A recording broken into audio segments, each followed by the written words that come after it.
kena tipes. Oh iya iya iya. Nah, jadi apa ya, nggak bisa gerak, nggak bisa kemana-mana gitu loh. Ya, tapi sekarang udah agak baikan. Sudah agak mending, cuma nggak bisa terlalu kerja berat-berat juga ya. Jadi agak-agak agak banyak istirahatnya gitu Bang. Gak, karena kalau makan agak kasar gitu mutah gitu. Oh iya, tipes biasa memang gejalanya gitu. Iya. Gitu. Bang, ini anak saya mau tanya, boleh ya Bang? Iya, boleh. Iya. Jadi Ibu Meli ini udah mualaf, anaknya belum, dia mau nanya-nanya, silakan. Aisyah Bang. Aisyah kayaknya udah syahadat ya kan ya? Sudah. Udah. Anak saya. Ini. Anaknya belum aja, Pak. anak Sudah. saya Bang Zuma. Oh, udah juga ya? Iya. Hah? Anaknya sudah kan? Anaknya belum. Belum aja, Pak. Yang sudah kemarin itu yang mana? Yang di Manado ya? Yang di Manado Usaha. itu lain di Banyuma, ini lain. Oh. Saking banyaknya ya Banyuma, lupa ya. Iya, iya. Iya, soalnya nggak bisa live kan Bang. Saya mau live, saya nggak kuat saya. Jadi ntar ya, ntar dulu Bu, yang di Manado itu Banyuma, anak sama ibu sudah. Kalau Ibu Meli ini udah diganti namanya Bu Aisyah. Nama lengkapnya Ibu Melisa ini. Anaknya belum. Anaknya masih mau nanya-nanya dulu gitu loh. Silakan Bu Meli, silakan. Silakan Ibu, silakan. Iya. Insyaallah Iya. kalau kita bisa kita bantu. Iya, sebentar. Assalamualaikum Bang. Mohon maaf, ini nama saya yang Melisa. Nama ibunya siapa? Aisyah. Aisyah. Kalau anaknya Melisa. Iya. Oh, mirip berarti ya. Ya, saya mohon maaf sebelumnya. Saya kan saya ini di KTP itu Kristen, tapi belum pernah dibaptis. Oh gitu. Iya. Jadi Kenapa saya takut juga- dicebur? Bukan, karena apa ya, dari kecil itu saya nggak suka kalau diceramain sama orang Kristen. Kenapa bisa? Nggak tahu, rasanya kayak nggak suka, Nggak masuk akal. nggak nyaman, nggak bisa diterima sama hati saya sendiri gitu. Wah, syukurlah berarti waras. Iya, lanjut. Nah, di sini kan karena saya ya, kalau kata teman-teman sih dianggap ateis lah, apapun lah itu. Makanya saya mau belajar juga kan dari awal. Jadi Ya. saya mau tanya, kenapa manusia itu harus beragama sih dalam hidup itu? Oke. Ini pertanyaan sangat bagus. Saya jawabnya sebagai Islam ya. Iya. Agama itu kan kalau di Islam disebut sebagai tuntunan, dinul hak, ya, tuntunan kebenaran, ajaran kebenaran. Sama seperti di dalam rumah tangga. Kenapa di dalam rumah tangga itu harus ada aturan? Karena di situ ada cinta, di situ ada kasih sayang, betul? Semakin cinta dan semakin hidup kasih sayang dalam rumah tangga, semakin akan banyak aturan di dalamnya. Nah, kalau skala kecil aja, manusia yang tidak memiliki apa-apa mampu memberi aturan untuk melampiaskan rasa kasih sayangnya kepada anak-anaknya. Lalu bagaimana dengan pencipta alam semesta ini yang tidak membandingkan kemudian ciptaannya dengan ciptaannya yang lain selain berdasarkan atas ketakwaan. Nah, untuk itulah kemudian Tuhan itu maha pengasih, Tuhan itu maha penyayang, sehingga Tuhan mengutus para utusannya untuk memberikan aturan-aturan. Aturan-aturan inilah yang kemudian bahasa kita disebut sebagai agama. Kalau bahasa kami itu millah atau dinul atau din, agama. Kalau Tuhan tidak cinta kepada alam semesta, maka Tuhan kemudian tidak memberikan agama. Coba, kenapa kemudian Tuhan menciptakan ayam, kambing, sapi, tapi mereka tidak diberi agama? Karena agama tidak cocok bagi binatang-binatang yang tak berakal. Agama hanya cocok bagi makhluk yang berakal. Agama dari Tuhan hanya bisa diterima oleh mereka yang berakal. Sedangkan manusia yang punya fisik manusia, yang punya otak, yang menolak agama dari Tuhan, itulah yang disebut ulaika hum syarrul bariyah, seburuk-buruknya makhluk. Karena dikasih akal. Ayam tak beragama wajar, kambing tak beragama wajar, mereka bukan manusia. Tapi manusia yang dibentuk dalam bentuk fi aqsani taqwim, dalam bentuk sempurna, tidak beragama dengan agama yang benar, berarti dia lebih buruk daripada hewan. Jadi agama menuntun kita menuju kepada pencipta kita. Agama mengatur kita seperti apa hidup kita harusnya di hadapan Tuhan kita. Karena ingat, kalau di dalam kaidah Islam, walaqad khalaqnal insana wa na'lamu ma tuwaswisu bihi nafsu. Dan sungguh aku Tuhan telah menciptakan manusia, dan aku Tuhan mengetahui apa yang dibisikkan oleh hati mereka. Wa nahnu aqrabu ilaihi min hablil warid. Dan aku Tuhan lebih dekat kepada manusia tersebut daripada manusia itu tersebut terhadap urat lehernya sendiri. Coba, Tuhan yang umat Islam sembah menyatakan dirinya, aku Tuhan lebih dekat kepada manusia daripada manusia itu sendiri terhadap kedekatannya. Itu aku lebih dekat daripada dia dengan urat lehernya.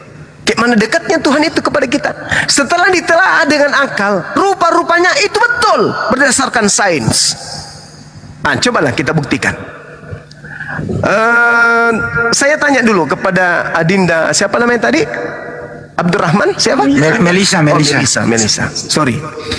Saya tanya, apa yang ada pada diri Ananda Melisa ini yang merupakan milik pribadi Melisa? Tunjukkan kepada saya. Milik pribadi secara manusia nggak ada, Bang. Nggak ada kan? Tangannya? Nggak ada. Apanya? Tangannya Melisa? Punya Tuhan, Bang. Alhamdulillahirabbil alamin. Tak ada yang kita punya. Mulut punya Tuhan, bibir punya Tuhan, hati punya Tuhan, kepala punya Tuhan. Bahkan kita nggak tahu apa yang ada di dalam rongga kepala kita. Kita nggak tahu apa yang ada di dalam dada. Kita nggak tahu apa yang ada di dalam perut kita. Tetapi Dia yang menciptakan kita tahu semua sendi-sendi, semua saraf-saraf yang ada, semua ion-ion yang ada dalam tubuh itu diatur sedemikian rupa oleh Dia yang menciptakannya dengan begitu sempurna. Untuk itulah kemudian Allah cinta kepada jasad ini. Dia memberikan aturan kepada hambanya, wahai hambaku, di sekelilingmu ada setan. Aku berikan kau petunjuk berupa dinul haq untuk engkau jadikan petunjuk. Wa qulil haqqu min rabbikum. Kebenaran itu sudah dituangkan oleh Allah seluruhnya ke atas muka bumi. Barang siapa yang mau beriman, ikuti petunjukku. Barang siapa yang mau kafir, tinggalkan petunjukku. Tetapi ingat, siksaanku amat pedih, yaitu neraka jahanam.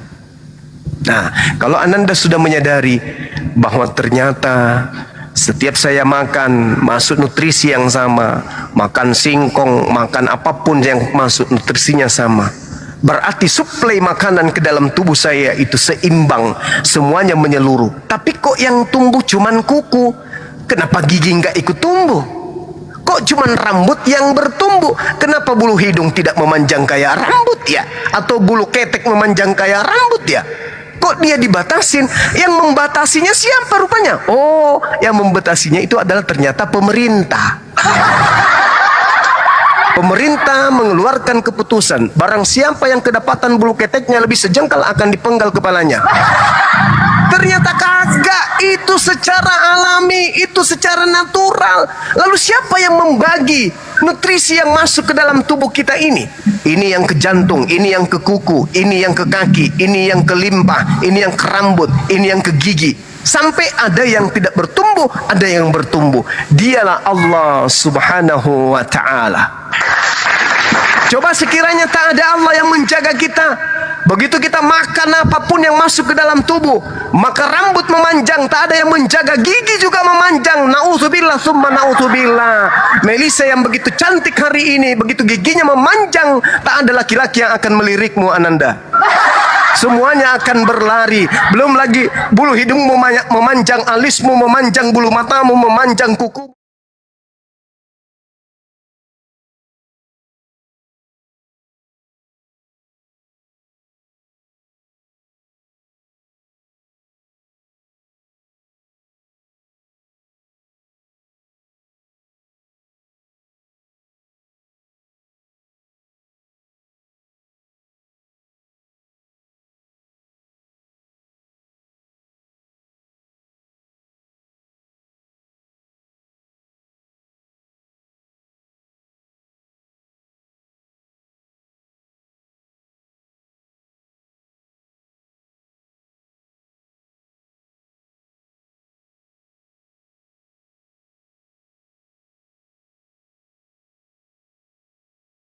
Agama yang Tuhannya pohon, ada yang Tuhannya sapi, ada yang Tuhannya anak manusia, ada yang Tuhannya mantan mayat. Banyak agama, rupa-rupa agama di atas muka bumi ini. Lalu agama mana yang masuk, yang berasal dari penciptaan semesta yang menjaga kita 24 jam?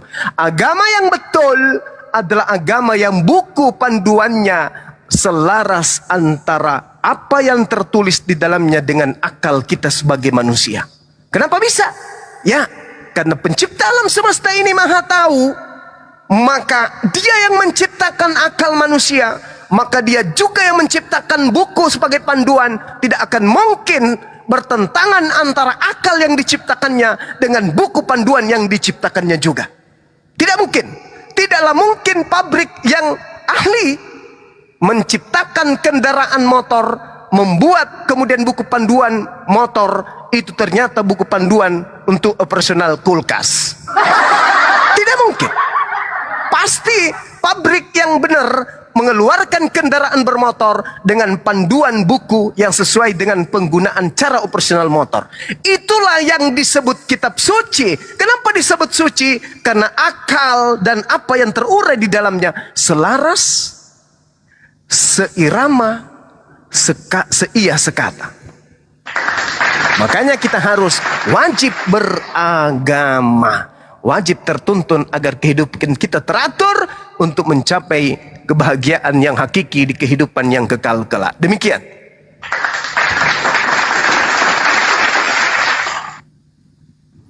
Bang, mau tanya lagi. Kan Silakan. ajaran kebenaran itu cuma satu. Ya. Terus sang pencipta itu juga cuma satu. Tapi Ya. mengapa jadinya banyak agama gitu? Dan yang disembah kenapa jadi macam-macam? Itu dari mana semuanya? Ah, bagus. Tadi kalau Ananda ini nyimak apa yang saya katakan. Jadi kehidupan kita di atas muka bumi ini bukan cuman kita sendiri. Manusia itu adalah manusia yang punya kehendak bebas.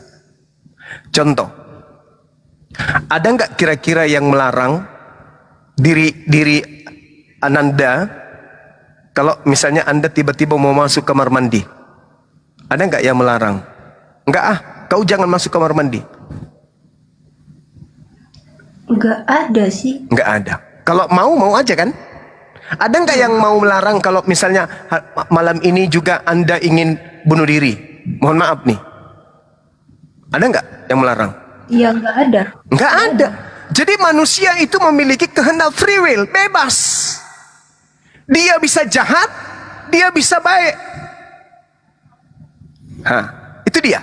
Manusia lapar, manusia makan, dan manusia itu memiliki sederetan keinginan-keinginan. Ingin begini, ingin begini, ingin begini, ingin begitu, ingin begini, ingin begitu, ingin begini, ingin begitu. Itulah manusia. Itu yang disebut nafsu, syahwat. Manusia kelebihannya dibandingkan malaikat, manusia memiliki akal, memiliki syahwat, memiliki nafsu.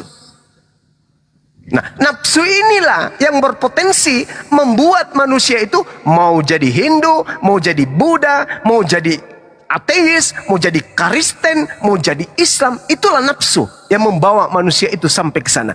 Tapi yang membawa manusia sampai ke Islam, itulah yang disebut akal. Kita lihat bagaimana kemudian ketika Al-Quran mengatakan bahwa orang-orang di luar Islam beragama berdasarkan dengan ajaran nenek moyang. Kita lihat dalam surah Al-Baqarah. Al-Baqarah ayat berapa itu teman-teman? Ayat 170 ya.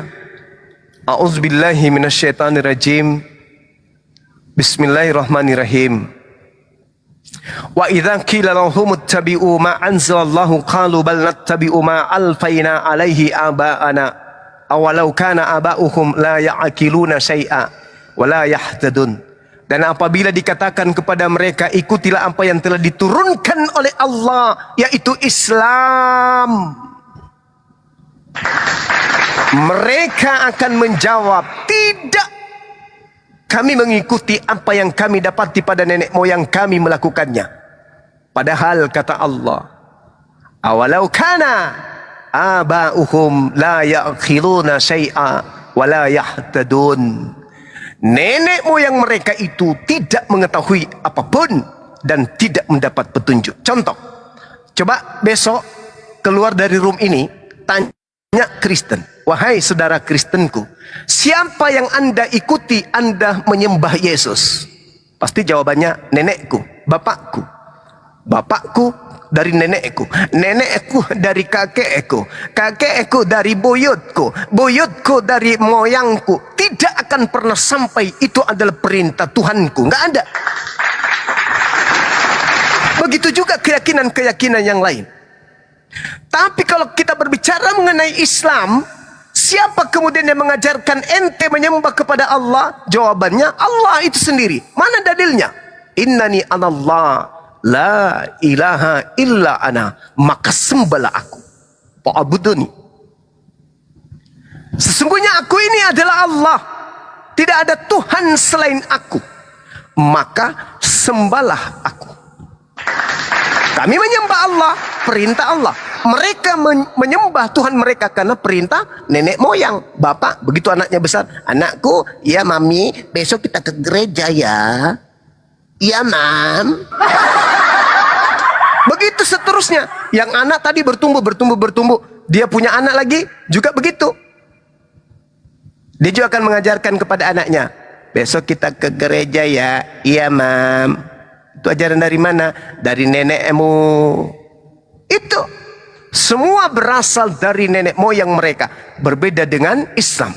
Kenapa berbeda? Karena nenek moyang banyak kepercayaannya. Kenapa bisa demikian?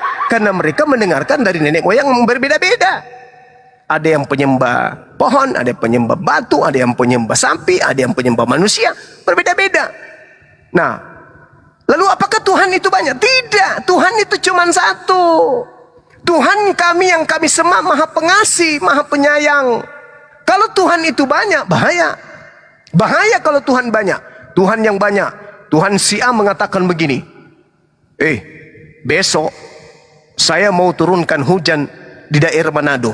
Tuhan yang lain mengatakan, jangan. Saya sudah mengilhamkan kepada penduduk Manado agar menanam kacang dan dia butuhkan matahari terik selama 4 bulan. Jangan turunkan hujan. Yang Tuhan yang lain mengatakan, turunkan aja sekali-sekali. Enggak ada pokoknya. Siapa yang mau melawan saya sekarang? Tuhan berantem. Mampuslah sudah kita. Jadi Tuhan itu absolut, tak terbatas, cuma satu. Dia harus tunggal, gak boleh dua. Nah, Tuhan yang satu inilah yang kita cari. Siapa itu? Allah subhanahu wa ta'ala. Allah yang maha suci lagi maha tinggi. Kenapa maha suci? Karena tidak memiliki noda sedikit pun, tidak memiliki keterbatasan sedikit pun, tidak memiliki saingan, tidak memiliki kesetaraan, tidak memiliki sekutu. Dialah Tuhan yang kepadanya segala sesuatunya tergantung. Nah, sekarang bagaimana orang yang berdoa di gereja minta rezeki? Ya Tuhan, berikan kami rezeki. Bener, besok bisa beli mobil. Jadikan anak-anakku berhasil. Jadi dokter anaknya. Nah, orang yang melihat hanya sekedar melihat, dia mengatakan, wah Tuhannya ini betul. Kenapa? Dia berdoa minta rezeki, dapat mobil. Masuklah aku juga Kristen. Begitu dia masuk di Kristen, udah masuk dia di dalam kan, di sampingnya berdiri orang tua. Oh Tuhan, usiaku sekarang sudah 71 tahun. Sejak usia 20 tahun aku selalu minta sepeda kumbang. Sekarang usiaku 72. Kenapanya kau tidak pernah memberikan aku sepeda satu kali pun? Nah, yang mendengarkan tadi, wah bahaya ini. Ini ada yang berdoa di sampingku sudah puluhan tahun minta sepeda nggak pernah. Nggak benar ini Tuhannya. Keluar lagi dari Kristen. Dia lihat lagi agama yang lain. Wah ini kok orang Hindu cuman bakar kemenyan, mana ente kok rezekinya bagus. Kayaknya di sini. Begitu juga kejadiannya. Nggak benar Tuhan. Ternyata Tuhan yang betul itu maha pengasih. Anda sembah ataupun Anda tidak sembah, Tuhan itu maha pemalu. Ketika ia mengatakan, aku maha segala-galanya. Dia memberikan segalanya. Anda sembah saya atau Anda tidak sembah saya, semua aku berikan. Tapi ingat, semua amal perbuatanmu, baik yang buruk maupun yang baik, akan ada balasannya nanti di akhirat. Nah itu baru Tuhan yang betul. Kalau Tuhan ada melihat, wah ini yang menyembah saya, nggak mau aku kasih dia harta. Nah, ini yang sembah saya aja yang aku kasih harta. Berarti satu agama aja yang benar. Nah kalau semua agama di Tuhan itu pilih kasih dalam aspek seperti itu, maka di atas muka bumi ini cuma ada satu agama. Kalau sudah satu agama, maka semuanya orang akan menjadi benar. Dan kalau sudah jelas semuanya orang menjadi benar, kualitas iman itu sudah tak ada. Kenapa? Yang penting aku Islam, toh Islam kan surga, sekarang aku Islam. Begitu ada waktu salat, Allahu Akbar, Allahu Akbar, amin, Assalamualaikum warahmatullahi. Assalamualaikum. Sudah selesai. Begitu. Oh nggak bisa. Itu munafik jatuhnya. Nggak bisa. Harus ada kebinekaan supaya manusia tertantang untuk mencari yang paling benar dengan akalnya. Wah ini kayaknya agama benar. Kenapa? Karena mereka semua yang ke masjid menggunakan mobil-mobil mewah semua. Semua anak-anak Islam jadi tentara semua, jadi polisi semua. Sedangkan yang lainnya ini, wah kayaknya mereka tidak menyembah Tuhan ini. Miskin-miskin, pakai celana panjang, pantatnya bolong. Mereka hanya pakai sepatu yang robek-robek. Nggak mau ikut. Akhirnya masuk semua ke Islam. Begitu masuk ke Islam, mereka juga jadi kaya-kaya. Apa yang terjadi? Sholat ogah-ogahan, puasa ogah-ogahan, menyembah Tuhan ogah-ogahan. Itu yang terjadi. Kalau Tuhan memperlihatkan sisi kebenaran bahwa keyakinan Islam itu yang paling benar dengan menonjolkan itu, maka semua orang akan menjadi Islam. Lalu kualitas imannya kayak mana? Semua jadi munafik, jadi penghuni neraka semuanya. Maka Allah membuat itu semua menjadi rahasia yang menjadi tolak ukur kebenaran iman hanya akal dan kitab suci. Seperti itu Ananda. Bisa direnungkan barangkali. Silakan.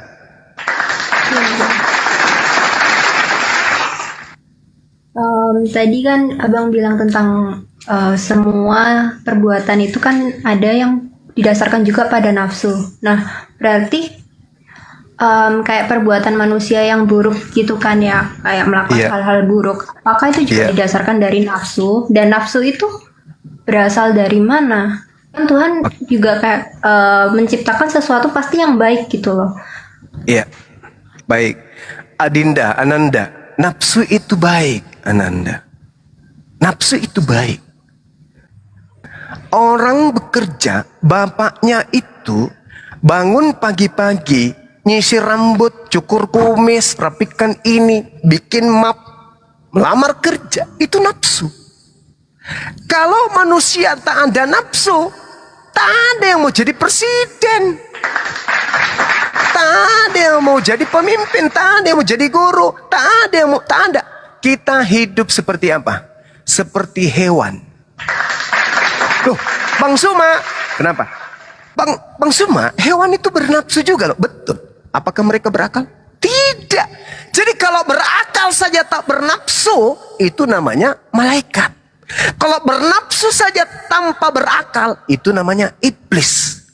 Nah, Karena berakal dan bernafsu, maka disebutlah manusia. Karena manusia berakal dan bernafsu, maka dia yang ditunjuk menjadi khalifah pemimpin di atas muka bumi ini. Ingat, gajah jauh lebih besar daripada kita. Tapi manusia bisa menaklukkan itu. Lautan jauh lebih luas daripada kita. Tapi manusia bisa menaklukkan itu. Daratan jauh lebih luas daripada manusia. Tapi manusia bisa menaklukkan itu. Jauh antara Indonesia dan Amerika. Tapi manusia bisa mendekatkan itu. Kenapa? Nafsu. Kalau tak ada nafsu, siapa yang mau cari makanan? Siapa yang mau mencarikan makanan untuk anaknya? Siapa yang ingin mencari nafkah untuk istrinya? Siapa yang mau menciptakan rumah, menciptakan kebahagiaan untuk pasangan-pasangannya? Karena nafsulah kemudian diciptakan oleh Allah kepada manusia, maka manusia itu disebut khalifah, pemimpin yang paling tangguh di atas muka bumi ini. Nah, cuman Allah memberikan akal, Allah memberikan kitab suci. Dari kitab suci inilah kemudian Allah memberikan petunjuk-petunjuk. Ini haram, ini halal, ini boleh, ini makruh, ini mubah, ini wajib, ini sunnah. Dan itu hanya ditemukan di dalam ajaran agama Islam.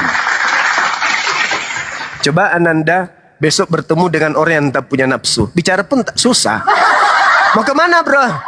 Mau ke mana? Mau ke situ. Kau mau kemana? Ngapain lu tanya-tanya? Kau kenapa? Orang tak punya nafsu. Mandi pun tidak, sikat gigi pun tidak, makan pun malas, bahkan pun tak cebok. Tak ada nafsu. Mau ke mana orang bisa menjadi manusia paripurna kalau tak bernafsu? Jadi nafsu itu adalah anugerah. Nafsu terpimpin itulah nafsu mutmainnah. Nafsu orang-orang yang tenang jiwanya menuju kepada Rabbul Jalal, Rabb pencipta alam semesta. Dan itu hanya ditemukan di Islam. Kalau orang tak punya nafsu, besok kasih dia narkoba. Oh, sudahlah, habis nafsunya. Mau kayak mana hidup ini tanpa nafsu? Saya kira begitu, Ananda. Mungkin masih ada pertanyaan? Masih bang. Mau enggak punya nafsu, mau? Mau? Enggak juga sih, enggak kayak gitu. Kirain mau.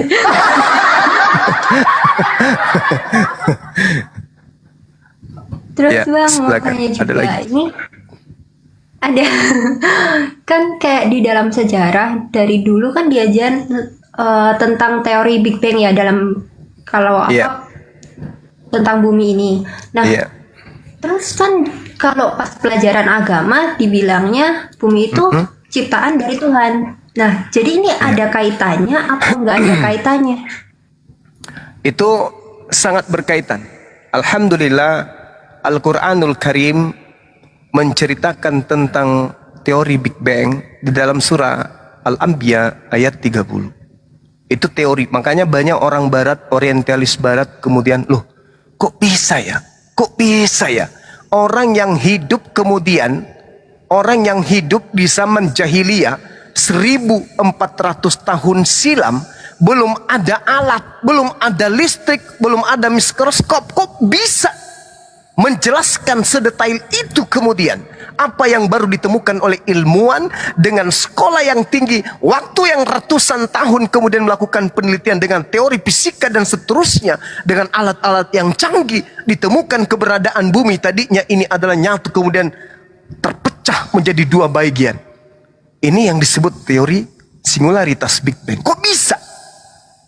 Justru orang barat kemudian menemukan itu, menemukan Islam setelah mereka mendengarkan bahwa di dalam Al-Quran ada data seperti yang diterangkan oleh teori Big Bang. Itu. Makanya kami umat Islam itu sangat bangga gitu loh.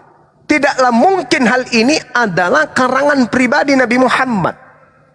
Sejak Quran dari 14 abad silam itu salah satu yang membuat kemudian Barat itu berdetak kagum kemudian itu adanya teori Big Bang yang diterangkan kemudian oleh Al-Quranul Karim. Ini adalah sesuatu yang sangat luar biasa. Bagaimana mungkin? Bagaimana mungkin kata Allah? Kata mereka, ini mustahil. Makanya dikatakan di dalam surah Al-Anbiya, apabila orang-orang kafir tidak mengetahui bahwa langit dan bumi keduanya dahulu menyatu. Kemudian kami pisahkan di antara keduanya. Dan kami jadikan segala sesuatu yang hidup berasal dari air. Maka mengapa mereka tidak beriman? Coba, ini pertanyaan. Kalau Big Bang sudah menemukan kata Allah bahwa ternyata secara teori bumi ini tadinya adalah satu kemudian berpisah. Kata Allah, kenapa mereka tidak beriman? Ketika hal ini kami sudah sampaikan terlebih dahulu di dalam Al-Quran. Apakah baginda Rasulullah Muhammad SAW itu melakukan penelitian? Tidak mungkin, mustahil. Awalam yaral ladina kafaru annas samawati wal ar kanata ratqan fafataqnahuma wa ja'alna minal ma'i kulla syai'in hayyin afala yu'minun. Seperti itu ayatnya. Awalam yaral ladina kafaru, apakah orang-orang kafir tidak mengetahui bahwa langit dan bumi keduanya dahulunya adalah satu, kemudian kami pisahkan di antara keduanya dan kami jadikan segala sesuatu yang hidup berasal dari air. Maka mengapa mereka tidak beriman? Nah, ini juga pertanyaan kepada Ananda. 1400 tahun silam, bisa dibayangkan betapa kelamnya kehidupan masa itu. Dari kehidupan modernisasi. Tak ada alat, tak ada listrik, tak ada sama sekali. Bahkan sendal pun masih sulit untuk dicari. Kok bisa ada orang bisa menerangkan tentang alam semesta? Bukan cuma sebatas bumi. Alam semesta, langit dan bumi yang diceritakan secara gamblang kayak begitu. Kok bisa?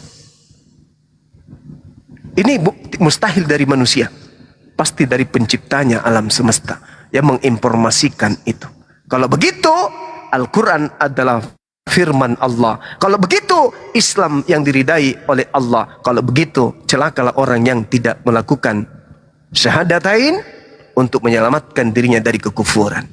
Karena kehidupan manusia tak ada yang bisa menjamin 5 menit, 10 menit, 15 menit, sebentar subuh, besok kita tinggal nama.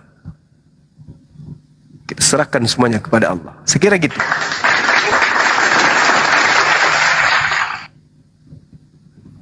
Oh, berarti semua itu sudah ada dan sudah dijelaskan ya, Bang. Soalnya kan selama ini saya sekolah kan di sekolah Kristen ya, dan gak ada yang jelasin sih tentang hal itu. Iya. Ini bahaya kalau kita jelaskan tentang penciptaan di Bible. Hancur otak kita nanti. Karena Iya, irrasional. makanya bingung aja. Iya. Begitulah. Terus kan di sejarah itu juga ada, Bang. Kayak manusia itu awalnya dari kera yang ketemu tulang-tulangnya lah atau apalah, terus dikait-kaitkan dengan manusia yang sekarang. Nah, itu juga dijelaskan atau tidak, Bang? Soalnya kalau yang saya tahu kan Tuhan menciptakan manusia itu dengan wujud yang sempurna yang seperti sekarang gitu. Gimana? Sorry. Kan dalam sejarah itu kan manusia berasal dari kera. Katanya kera yang apa namanya? Itu Bang, yang apa ditemukan tulang-tulangnya terus akhirnya berubah perlahan menjadi manusia yang bentuknya sekarang ini. Tapi kan kalau dalam agama kita diajarinya itu kayak Tuhan menciptakan manusia itu secara bentuk wujudnya itu udah sempurna seperti sekarang gitu. Iya. Makanya kami umat Islam itu ketika proses penciptaan Allah Subhanahu wa taala kemudian menyatakan di dalam Al-Qur'anul Karim surah Al-A'raf, A'udzubillahi minasyaitonirrajim. Bismillahirrahmanirrahim. Wa idh ahaza rabbuka min bani Adam min zuhurihim zurriyatahum wa asyhadahum ala anfusihim alastu bi rabbikum qalu bala syahidna. Kalau dia kera, mustahil menjawab. Alhamdulillah, Al-Quran menuturkan begitu sempurna. Dan ingatlah ketika Tuhanmu mengeluarkan dari sulbi, tulang belakang anak cucu Adam, keturunan mereka.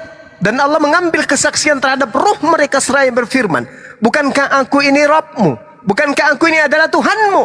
Mereka semua menjawab, betul, engkau adalah Tuhan kami. Kami bersaksi akan itu. Kami lakukan yang demikian itu, kata Allah, agar di hari kiamat nanti kamu tidak mengatakan, sesungguhnya ketika itu kami lengah terhadap ini. Jadi Ananda, sebelum kita menjadi eksis, menjadi makhluk biologis, di alam roh, kita sudah pandai bercakap. Di alam roh, Allah sudah memberikan kita kemudian nafas, jiwa, sehingga kita mampu menjawab pertanyaan Allah di alam roh. Alastu bi rabbikum, hai engkau roh, apakah engkau bersaksi aku ini adalah Tuhanmu? Qalu bala syahidna, kemudian menjawab, betul, engkau adalah Tuhanku. Jadi bagaimana mungkin kita ini berasal dari kera monyet? Kecuali mungkin yang tidak bisa membedakan antara Tuhan dan manusia, barangkali, saya nggak menuduh, mungkin. Tapi kalau umat Islam nggak mungkin. Alastu bi rabbikum qalu bala syahidna. Nggak mungkin. Di alam ruh aja kita sudah manusia. Bagaimana mau jadi monyet? Nggak mungkin. Mustahil. Allahu Akbar. Ada lagi? Kira-kira monyet bisa bicara nggak? Enggak, Bang. Nggak kan? Jadi kita bukan dari monyet. Karena kita di alam ruh aja sudah menjawab. Yang dia tanya tadi Bang Joma itu surat Al-Mu'minun 12-14. Maaf, embriologi dia tanya juga tadi. Apa? Surah? Al-Mu'minun 12-14 mengenai embriologi. Al-Mu'minun. Masya Ya, Allah. ya dia tanya biasa. tadi. Iya, baik. Satu dari beberapa surah andalan umat Islam, andalan saya juga, ketika ditanya tentang jaminan surga di dalam Islam. Apa kata Allah? Bismillahirrahmanirrahim. Qad aflahal mu'minun. Sungguh beruntunglah orang-orang mukmin. Umat Islam maksudnya. Alladzina hum fi salatihim khashi'un. Yaitu orang-orang yang khusyuk di dalam salatnya. Walladzina hum 'anil lagwi mu'ridun. Orang-orang yang meninggalkan perbuatan dan perkataan yang tak bermanfaat. Walladzina hum lizakati fa'ilun. Orang-orang yang menunaikan zakat. Walladzina hum li furujihim hafizun. Orang-orang yang menjaga kemaluannya. Illa kecuali ala azwajihim, kepada istri mereka. Wa ma malakat aimanuhum fa innahum ghairu malumin. Dan hamba yang mereka punya, sesungguhnya mereka tidak tercela. Faman ibtagha wara'a dzalik fa ulaika humul adun. Maka siapa yang mencari melampiaskan syahwat selain daripada itu, mereka itulah orang-orang yang melampaui batas. Walladzina hum li amanatihim wa ahdihim ra'un. Dan sungguh beruntung pula lah orang-orang yang memelihara amanah dan janji mereka. Walladzina hum ala salawatihim hafizun. Yuhafizun. Dan orang-orang yang memelihara salat mereka, ulaika hum warithun. Mereka itulah orang-orang yang mewarisi, alladzina yarithunal firdaus hum fiha khalidun. Yaitu orang yang mewarisi surga firdaus, mereka kekal di dalamnya. Jadi orang Islam, orang yang salat, orang yang menjaga amanah, orang yang menjaga janji, orang yang berinfak, zakat, menjaga dirinya untuk tidak berzina. Kata Allah, kepada mereka diberikan warisan. Kalau warisan berarti hak milik prerogatif kepada siapa warisan itu diberikan. Alhamdulillah, setiap insan Islam memiliki warisan surga Firdaus. Nah, lalu kemudian walaqad khalaqnal insan min sulalatin min tin. Dan kami telah menciptakan manusia dari saripati yang berasal dari tanah. Subhanallah. Dari mana Rasulullah Muhammad sallallahu alaihi wasallam tahu? Tidak ada mikroskop, tidak ada apalagi tuh yang dipakai untuk USG apa namanya itu? Kontraktor, kalkulator, eskavator, nggak ada. Kontrasepsi. Nah, kontrasepsi, kontradiksi, nggak ada alat. Tapi Rasulullah kemudian menyampaikan hal ini. Walaqad khalaqnal insan min sulalatin min tin. Sementara kitab yang lebih dulu di dalam kitab Ayub dikatakan manusia dikeraskan seperti keju yang dipancarkan. Mati meja. Summa ja'alnahu nutfah fi qararim makin. Ini jelas. Kemudian kami menjadikan air mani dalam tempat yang kokoh, yaitu rahim. Subhanallah. Ini luar biasa. Jadi kalau Ananda masih meragukan kebenaran Islam, 1400 tahun silam, dari mana baginda tercinta Rasulullah Muhammad SAW kemudian memberikan materi-materi seperti ini. Untuk itulah kemudian kita umat Islam itu senantiasa bersalawat kepada beliau, mendoakan keluarga beliau. Ada hal yang kita tidak sadari. Pada saat kita kemudian bersalawat kepada Rasulullah, pemberkatan terhadap beliau, kita juga sedang melakukan pemberkatan kepada keturunannya, keluarganya. Allahumma salli ala sayyidina Muhammad wa ala alihi wa ashabihi ajma'in. Itu jelas itu. Oleh karena itu, sahabatku yang mendengarkan ini, yuk mari kita bersalawat kepada baginda Rasulullah Muhammad sallallahu alaihi wasallam yang telah memberikan kepada kita kemudian nikmat yang dititipkan oleh Allah melalui lisan beliau, yaitu dinul Islam, sehingga kita dijauhkan dari ajaran-ajaran tagut, ajaran-ajaran inasan, ajaran setan yang menyembah selain daripada pencipta alam semesta. Allahumma salli ala Muhammad wa ala ali Sayyidina Muhammad. Masya Allah. Takbir. Allahu Akbar. Allahu Akbar. Masya Allah. Silakan Dek Melisa. Bang, masih ada pertanyaan lagi sih. Boleh, silakan. Terlebih dahulu saya titip salam kepada mama yang ada di Jakarta yang sedang menyimak ini. Barakallahu fik, panjang umur, sehat selalu, bahagia bersama dengan keluarga. Semoga abah yang ada di rumah juga demikian adanya. Amin, amin ya rabbal alamin. Silakan Ananda, pertanyaan berikutnya. Bang, Iya. kan tadi dijelaskan kalau alam roh itu sudah ada. Nah, tapi di Kristen yang saya tahu dari kakaknya mama itu kan katanya sama dari keluarga papa juga itu selalu bilang kalau loh orang mati ya udah mati aja gitu kan. Makanya nggak peduli mau dikubur kek, mau dibakar atau mau didoain atau enggak, itu nggak bakal ngaruh. Nah, itu gimana Bang? Kalau menurut Islam itu gimana? Oke, baik. Kalau di dalam Islam, Al-Quranul Karim menyatakan dengan sangat jelas, A'udzubillahi minasyaitonir rajim. Wa la tahsabanna alladhina qutilu fi sabilillahi amwata bal ahya inda rabbihim yurzaqun. Jangan sekali-kali kamu mengira bahwa orang-orang yang gugur meninggal di jalan Allah itu mati. Sebenarnya mereka itu hidup di sisi Tuhan yang mendapatkan rezeki. Jadi umat Islam ketika mereka mati itu tidak mati, mereka hidup. Siapa mereka yang gugur di jalan Allah? Siapa mereka yang mati di jalan Allah? Mereka yang menjaga sholat, mereka yang menjaga dinul Islam, mereka yang menjaga kemudian syahadatnya untuk tidak syirik, untuk tidak musyrik.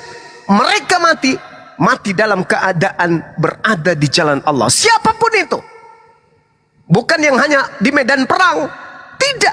Ibu yang melahirkan, ibu yang menjaga kemudian anak-anaknya, ibu yang memasak makanan untuk anak-anaknya, mereka yang membesarkan anak-anaknya, mereka yang menjaga amanah dari suaminya, mereka yang tetap dalam keistiqomahan terhadap Islam, mati mereka sesungguhnya tidak mati, mereka hidup. Wala tahsabanna alladziina qutilu fi sabilillahi amwata bal ahya inda rabbihim yurzaqun. Ini jelas dalam Al-Quran. Makanya orang yang meninggal itu harus menjadi tanggung jawab ahli mayit, keluarganya, untuk melakukan prosesi penghormatan kepada jasadnya. Dikuburkan dengan cara Islam, dengan cara-cara yang disunnahkan oleh Rasulullah. Makanya orang yang kemudian mu'alaf, ketika mereka bersyahadat, wajib kemudian yang mensyahadatkan memberikan sertifikat berdasarkan apa yang ada di negara kita ini sebagai sebagai legalitas hukum, untuk supaya mereka ketika meninggal tidak diambil oleh keluarganya yang kafir, dikuburkan secara kafir, dan mereka dikuburkan oleh umat Islam yang ada sekelilingnya, dikuburkan dalam keadaan muslim atau muslimah. Karena hidup itu akan berlanjut. Tak ada yang disebut kematian yang membayang-bayangi kita itu. Begitu kita mati, innalillahi wa inna ilaihi rajiun. Oh kodong, nami kodong, Pak Bom Bom. Oh bukan begitu. Ya kesian dia ya, dia udah nggak ada. Siapa bilang? Dia tetap ada. Sekali manusia dicipta, manusia itu kekal. Entah itu kekalnya di neraka atau kekalnya di surga.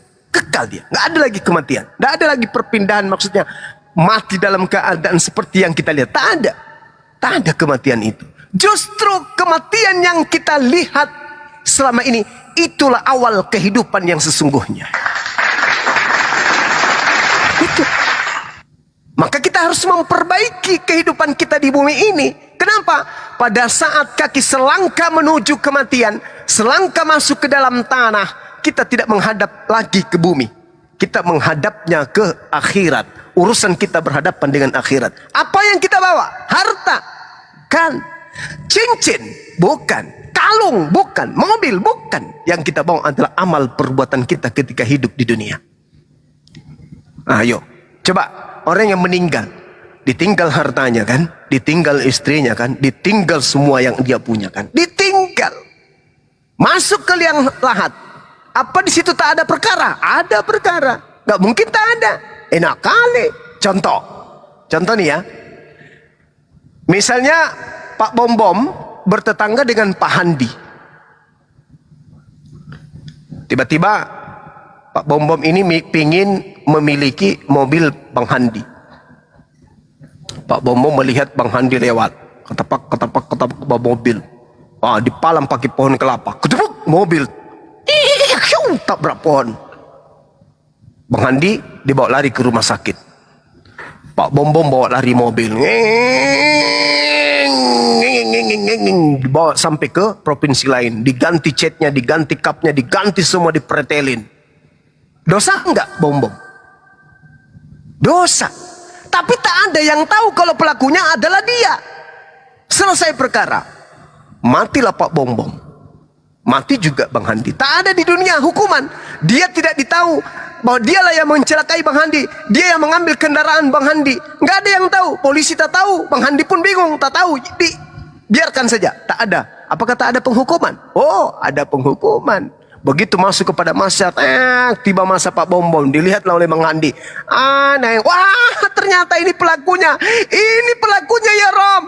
Jangan pernah kau izinkan dia memijakkan kakinya di jannahmu. Kenapa rupanya? Dia yang pernah mencuri mobilku. Tuh. Ternyata betul. Disepalah dia masuk ke neraka. Pada masyarakat itu semuanya akan dipertontonkan oleh Allah. Tak ada yang tidak. Seperti itu Ananda. Mudah-mudahan jawaban saya ini kena kepada pertanyaan. Karena tadi pada saat Anda bertanya, saya sedang cari upil. Lanjut. Tambahin sedikit ya, kalau boleh Aki. Tambah. Saya nak dengarkan jawabannya tadi. Silakan. Ya sedikit saya pertanyaannya tambahin, saya nggak dengar baik. Silakan. Jadi beliau itu bertanya apakah alam akhirat itu ada, apakah siksa kubur itu ada. Menurut kakak Pak D-nya atau siapa yang pendeta itu nggak ada. Kalau dia bilang begitu berarti dia itu biblos hanya ditaruh di ketek saja. Bibel hanya ditaruh di ketek saja. Itu sebenarnya tadi udah disindir sama Bang Juma ya. Kalau kita lihat di dalam Lukas 16 dari ayat 19, kita baca baik-baik. Ini siksa kubur atau bukan? Ya. Ada seorang kaya yang selalu berpakaian jubah ungu dan kain halus dan setiap hari ia bersukaria dalam kemewahan. Dan ada seorang pengemis bernama Lazarus. Badannya penuh dengan borok, berbaring dekat pintu rumah orang kaya itu. Dan ingin menghilangkan laparnya dengan apa yang jatuh dari meja orang kaya itu. Malahan anjing-anjing datang dan menjelati boroknya. Kemudian matilah orang miskin itu, lalu dibawa oleh malaikat-malaikat ke pangkuan Abraham. Orang kaya itu juga mati, lalu dikubur, dan sementara ia menderita sengsara di alam maut, ia memandang ke atas dan dari jauh dilihatnya Abraham dan Lazarus duduk di pangkuannya. Lalu berseru katanya, "Bapak Abraham, kasihinlah aku. Suruhlah Lazarus supaya ia mencelupkan ujung jarinya ke dalam air dan menyejukkan lidahku, sebab aku sangat kesakitan dalam nyala api ini." Tetapi Abraham berkata, "Anak, ingatlah bahwa engkau telah menerima segala yang baik sewaktu hidupmu, sedangkan Lazarus segala yang buruk. Sekarang ia mendapatkan hiburan dan engkau sangat menderita. Selain daripada itu, di antara kami dan engkau terbentang jurang yang tak terseberangi, supaya mereka yang mau pergi dari sini kepadamu ataupun mereka yang mau datang dari situ kepada kami tidak dapat menyeberang." Kata orang kaya itu, "Kalau demikian aku minta kepadamu, Bapa, supaya engkau menyuruh dia ke rumah ayahku, sebab masih ada 5 orang saudaraku, supaya ia memperingati mereka dengan sungguh-sungguh agar mereka jangan masuk ke dalam tempat penderitaan ini." Nih, di Bible ada cerita siksa kubur. Ini belum bercerita tentang surga neraka ini. Karena belum penghakiman. Begitu masuk kubur, orang kaya itu sangat menderita. Lazarus dibawa ke pangkuan Abraham. Jadi kalau ada orang Kristen mengatakan tidak ada siksa kubur, berarti selama ini Bible hanya ditaruh di ketek, tidak dibaca dengan baik. Begitu Mbak, terima kasih. Terima kasih Ustaz.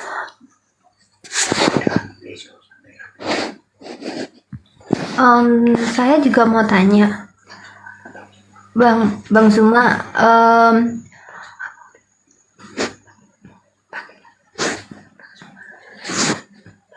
masih diingat. Silakan Mbak Meli. Lanjut. Nama lengkapnya nih Melisa Angela. Wih, mantap namanya nih. Ya Mbak Meli, silakan. Terusin pertanyaannya apa? Saya mau tanya, kalau kan beberapa kayak saya kan kurang pintar bergaul ya kalau di sekolah, jadi saya mencari teman-teman dari online gitu kan. Nah, kebanyakan teman online saya itu kan juga Muslim. Nah, sering kali kita itu bertukar pikiran kayak Yesus sama Isa itu sama nggak sih? Dan kita berhenti sampai di situ karena nggak ada yang tahu jawabannya. Jadi saya mau tanya, sebenarnya mereka itu sama satu orang atau berbeda? Karena kan kayak memiliki kisah yang berbeda gitu loh di dua agama ini. Ya, Banyuma langsung. Baik. Jadi sosok yang datang di tengah-tengah Bani Israel itu cuman seorang. Cuman seorang aja yang datang di tengah Bani Israel. Lahir tanpa ayah itu cuman seorang, sebagai nabi, sebagai rasul bagi Bani Israel yang diberi hikmat Injil untuk ia sampaikan kepada kaumnya Bani Israel. Itu cuman satu, orang Yahudi menyebutnya Yeshua HaMashiach. Nah, kemudian orang yang satu ini oleh orang-orang, sekelompok orang-orang Farisi mengajarkan kemudian kepada orang-orang Yunani, orang-orang Romawi dengan nama Yesus. Islam kemudian datang menyebut Yeshua HaMashiach, menyebut Isus dengan sebutan Isa Al-Masih. Jadi itu berbicara satu oknum. Satu oknum yang dibicarakan di sana. Hanya saja di antara Yahudi, Kristen dan Islam ada yang menceritakannya berdasarkan dengan pewahyuan.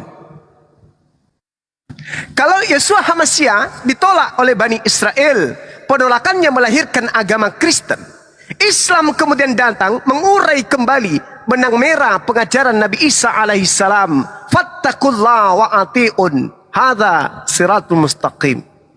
Bertakwalah kepada Allah dan taat jugalah kepadaku. Itu inti dari ajaran Nabi Isa alaihissalam di tengah-tengah Bani Israel. Ma qultu lahum illa ma amartani bi an i'budullah rabbi wa rabbakum. Sembahlah Allah, Tuhanku dan Tuhanmu.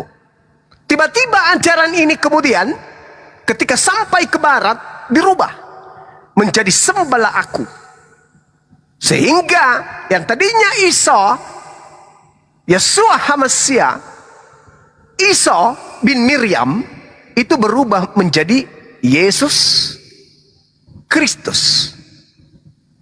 Nah, berarti perbedaannya karena adanya konsep yang merubah itu.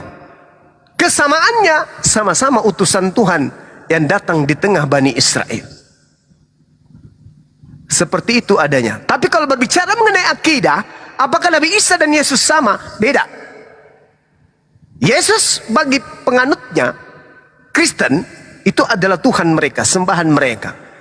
Isa bagi umat Islam itu adalah Nabi bagi Bani Israel. Itu sederhananya itu begitu. Jadi dia adalah oknum yang sama, pribadi yang sama ketika dipandang dari segi secara histori.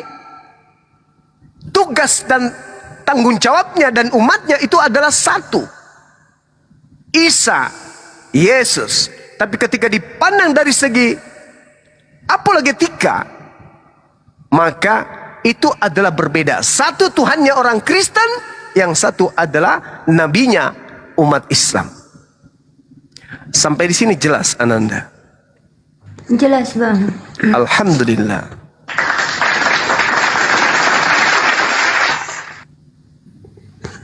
Ada lagi nih Melisa? Masih. Yang saya belajar ya, ini kan kayak dari sejarah-sejarah gitu. Pejuang yang memerdekakan Indonesia itu kan kebanyakan itu rasanya beragama Islam. Nah, terus kan kadang itu kayak saya itu sekolah di Kristen, terus agama lain termasuk agama Kristen ini kemana kok yang diceritakan semua pejuangnya itu rasanya Islam semua. Pinter tenan gue Ndo, pinter tenan. Lanjut. Nah, saya mau tanya itu gimana kok agama yang lain itu tidak diceritakan gitu loh sebagai pejuang gitu. Kenapa semuanya beragama Muslim, bahkan presiden pertama pun kan agamanya juga Islam. Oke, mantap pertanyaannya Bang Juma. Sikat. Apa pertanyaannya? Sorry, saya lagi chatting sama ini. Pertanyaannya gini, Wakil presidennya. kenapa di sejarah itu perjuangan yang melawan Belanda ini, yang membawa ini masuk ke Republik, kenapa pejuangnya itu 99,9% Muslim semua? Kenapa nggak ada Kristen? Gitu loh. Silakan. Iya, baik.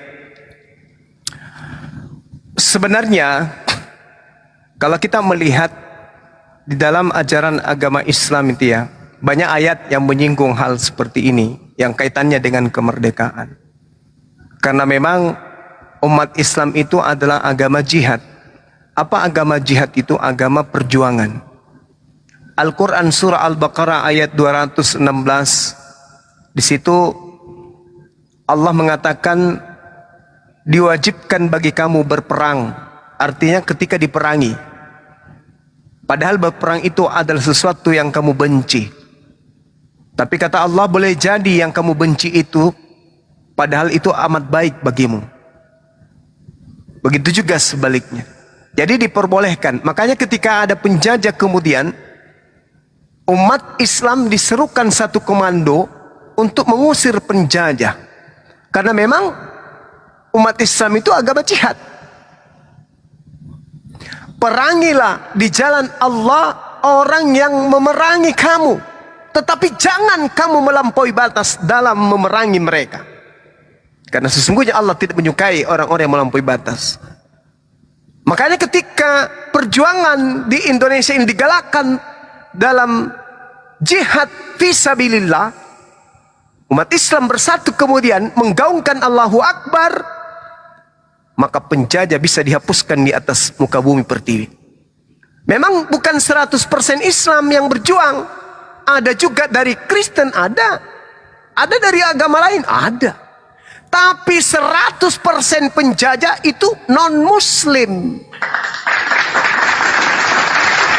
Saya ulang, memang bukan 100% perjuang itu adalah Islam, Muslim. Tetapi semua penjajah yang datang ke Nusantara itu 100% bukan Islam alias non-Muslim. Nah, lalu kemudian ketika Indonesia sudah merdeka, apa yang terjadi? Perintahnya di dalam Al-Quran itu wajib. Ati'ullah wa ati'ur rasul wa ulil amri minkum. Taatlah kepada Allah dan taat juga kepada Rasul dan taat juga kepada pemimpin. Jadi bagaimana mungkin umat Islam bisa taat kalau pemimpinnya kafir? Maka kami umat Islam akan memperjuangkan pemimpin itu harus Islam. Harus Islam. Kalaupun tak ada calon yang Islam, Bang Suma akan mencalonkan diri. Gitu, Ananda. Jadi memang ada kaidah di dalam Islam itu kita harus taat kepada pemimpin. Maka pemimpin yang kita taati jangan pemimpin yang kafir, harus pemimpin yang sesama Islam. Karena kalau pemimpin yang kafir, kalau dia memberikan satu keputusan yang bertentangan dengan agama kita, maka itu bisa bahaya. Ya, bisa bahaya. Bahayanya gimana? Karena tidak mungkin umat Islam itu taat kepada perintah pemimpin apabila pemerintah mengajarkan kepada kami umat Islam satu perintah yang bertentangan dengan akidah umat Islam. Pasti kami tidak taat.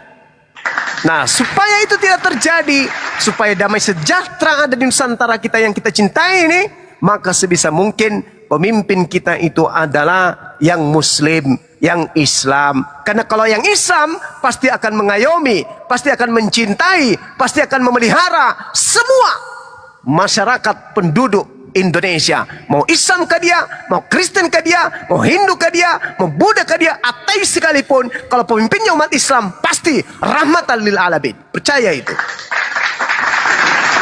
Tidak perlu diragukan lagi.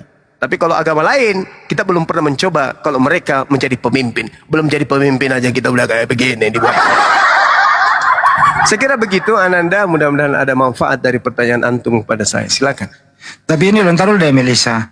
Terangin juga Bang Juma. Ini kenapa ini Melisa dan keluarganya, termasuk ibunya tadinya sekarang udah mualaf ya, omnya masih ada pendeta. Dari mana asal usul Melisa ini sehingga dia beragama Kristen? Siapa yang memberi hadiah ini kepada mereka, Bang Juma? Gimana Bang Handi? Melisa kan masih Siapa? Kristen. Siapa? Kenapa ini Melisa dan keluarganya beragama Kristen? Jangan Nah, dulu. itu dia. Kenapa? Pertanyaan ini yang sering saya pertanyakan juga. Kalian ini orang Indonesia asli. Tadinya nenek moyang kita itu beragama animisme. Ya kan? Ajaran animisme, ajaran Hindu. Kok tiba-tiba beragama Kristen? Dari mana? Siapa yang membawa Kristen? Ternyata yang membawanya adalah dua negara penjajah besar di atas muka bumi itu. Ini yang pertama adalah Belanda, yang kedua adalah Jerman. Nah itu negara yang dua terkenal sebagai negara yang penjajah di atas muka bumi yang hebat menjajah. Cuman Jerman tidak sempat menjajah Indonesia karena bagi wilayah jajahan. Ini Indonesia adalah bagian wilayah jajahan Belanda. Orang Jerman tidak boleh masuk. Jangan masuk. Ini jatah kami, kata Belanda. Oke. Tapi izinkan kami juga masuk ya. Untuk ngajar agama kami. Ya, nggak apa-apa. Yang penting jangan kau menjajah sini. Ini wilayah saya. Jangan coba-coba ya. Gitu. Bang Handi. Bang Handi. Bang Handi. Oh, ada telepon. Bang masih boleh tanya lagi kan ya? Bisa. Meskipun air aqua saya sudah 6 botolnya habis. Saya mau tanya itu gini, kan kayak dulu saya belajar Piagam Jakarta itu Wah, ini siapa yang sejarah Piagam Jakarta ini? Ahisugi nih. Kalau Piagam Jakarta Ahisugi. Lanjut. Piagam Jakarta awalnya kan apa sih ya kata-katanya itu mengenai agama Islam. Terus kenapa dirubah menjadi ketuhanan yang Maha Esa gitu kan? Kalau kata beberapa guru sih ngomongnya ya kan karena agama di Indonesia ini kan bermacam-macam ya, nggak cuma Islam aja kayak menghargai gitu. Nah, itu aslinya gimana? Sedangkan pejuang aja Islam. Terus kenapa harus dirubah gitu loh? Nah, ini guru matematika yang cocok jawab ini. Ada yang bisa jawab? Ada yang bisa jawab? Guru-guru yang ada di sini, ini membahas tentang sejarah 29 Mei ya, sampai 1 Juni 1945 tentang Piagam Jakarta. Bisa jawab nggak, teman-teman? Ya, Piagam Jakarta apa sih? Piagam Jakarta dan perumusan Pancasila ya, Mr. Muhammad Yamin itu ya? Ketuhanan yang Maha Esa ya? Kata dalam Ya, kata kan berubah. bahwa Ya gini loh. sesungguhnya- silakan. Ya, Pak Desuki deh, saya nggak enak melampaui lah, Pak De dulu lah. Baik. Ah. Mengenai si Piagam Jakarta ya, itu kan salah satunya kan sila pertama Piagam Jakarta yang berbunyi ketuhanan dengan kewajiban menjalankan syariat Islam bagi pemeluknya. Kemudian diganti ketuhanan yang Maha Esa. Nah, perubahan kalimat pada Piagam Jakarta yang berbunyi presiden ialah asli Indonesia, asli dengan beragama Islam, berubah menjadi presiden ialah orang Indonesia asli. Dan seterusnya lah ya, banyak sekali itu kalau kita bacakan. Nah, itulah bentuk dari kearifan umat Islam. Walaupun kita tahu seperti Mbak Meli tahu bahwa pejuang kemerdekaan ini mayoritas Islam, dan kita juga tidak memungkiri bahwa ada dari agama-agama lain yang ikut berjuang ya, seperti Patimura dan sebagainya itu. Tapi kita tetap umat Islam lah yang mayoritas. Nah, walaupun kemerdekaan itu diraih oleh mayoritas umat Islam dari perjuangan umat Islam, kita tetap tidak berlaku semena-mena terhadap agama lain. Ya, walaupun tadinya isi salah satu Piagam Jakarta di sila pertama yaitu isinya diwajibkan menjalankan syariat Islam bagi pemeluk agama Islam, tapi karena di situ ada kekhawatiran ya terjadi perundingan antara Muhammad Yamin dan sebagainya itu, sehingga umat Islam ngalah. Untuk apa? Untuk